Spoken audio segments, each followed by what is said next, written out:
Well, this guy has truly made the takedown a thing of beauty in mixed martial arts. With respect to yourself and George St. Pierre and the truly great takedown artists, this guy's closing the gap and entering that company in the eyes of many. Oh, absolutely, because he's done such a great job of timing takedowns.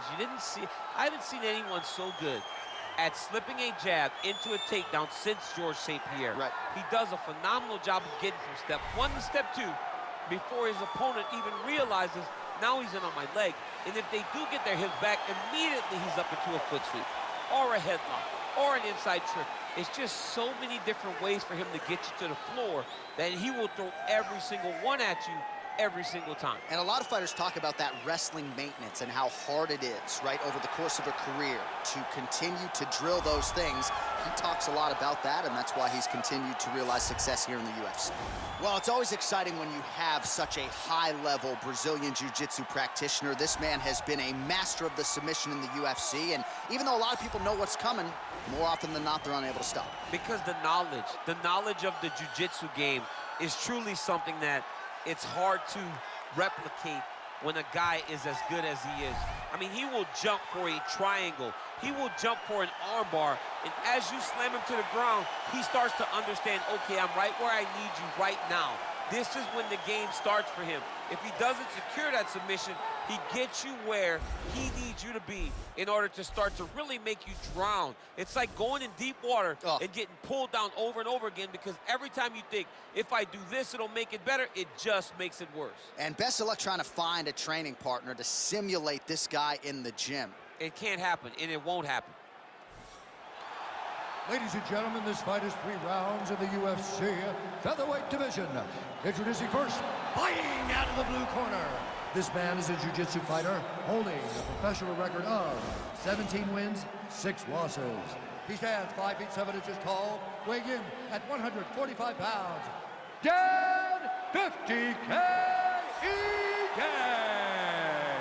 And now introducing his opponent, fighting out of the red corner. This man is a jiu-jitsu fighter, making his professional debut here tonight. He stands 5 feet 9 inches tall, weighing in at 145 pounds. The Ghost!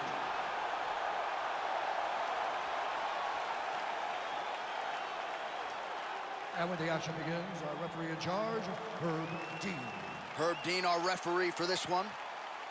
Ready. Ready to fight? All right, folks, fasten your seatbelts. This could end up being a very technical, very entertaining fight. I'm surprised they didn't bring out the gis for this one, champ.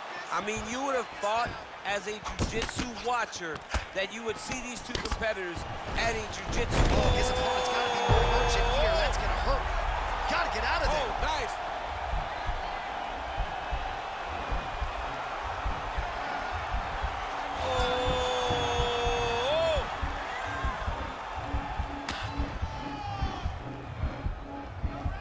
Why is he not recognizing this right now? He's got to recognize this is dangerous. This is a dangerous position.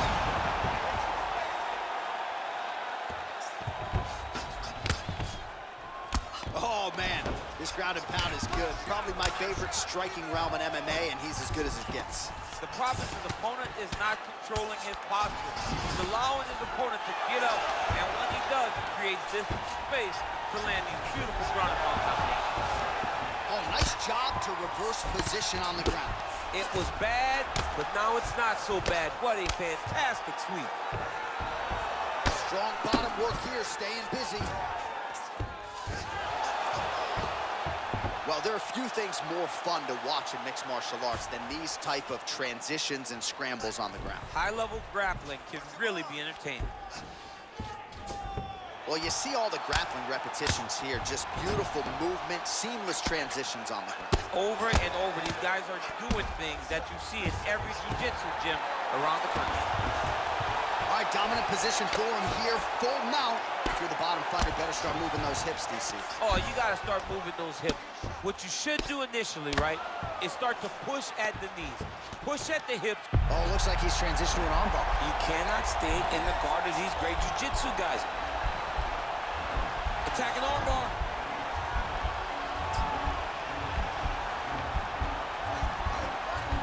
Continuing to try to manipulate the head here. Now he falls back into the finishing position.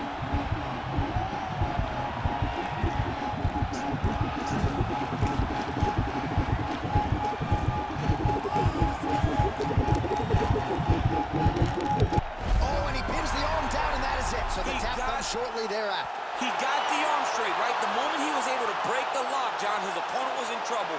Hip pressure up, opponent had to tap. And he tapped, and he lives to fight another day, but a huge win for his opponent by submission tonight. All right, let's take a look back at the replay as he gets it done by submission tonight, champ. He was able to get the fight to the ground exactly where he wanted it. Eventually, his opponent gave him an opportunity to get a submission.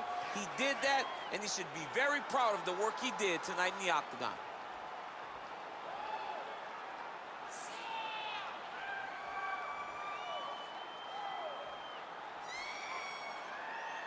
So there he is, your winner by submission. That could hold up as one of the better subs of the year.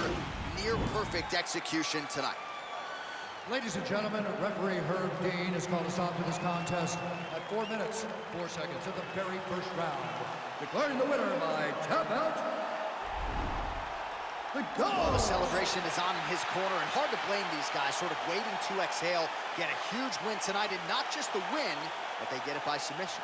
They knew what they had in front of them. They knew how tough a competitor his opponent was, but they also knew that if they could get this fight to the ground, they could find a submission. They found a submission.